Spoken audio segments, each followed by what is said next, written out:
இளைஞர்கள் ஒரு நாட்டின் முதுகெலும்பு. ஆனால் மது, புகை போன்ற போதைப் பொருட்கள் அவர்களை வழிதவறச் செய்கின்றன.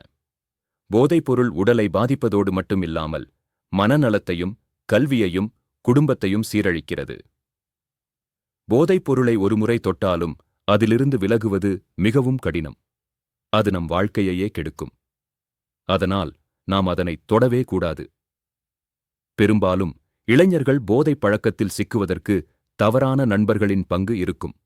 ஒருமுறை குடிச்சுப்பார் என்று நண்பர்கள் அழைக்கும்போது பலர் ஆர்வத்திற்காக அல்லது மறுக்க முடியாமல் போதைப் பழக்கத்தில் சிக்கிக் கொள்கிறார்கள். நல்ல நண்பன் எப்போதும் உங்களை உயர்வுக்கு கொண்டு செல்லுவான். தவறான நண்பன்தான் போதை, புகை, போதைப் பொருள் போன்ற தீய விஷயங்களை அறிமுகப்படுத்துவான். ஒரு சிறிய சம்மதம் வாழ்க்கையை முழுவதும் அழிக்கும் நிலைக்கு தள்ளும். விழிப்புடன் வாழ்வோம். நன்றி, வணக்கம்.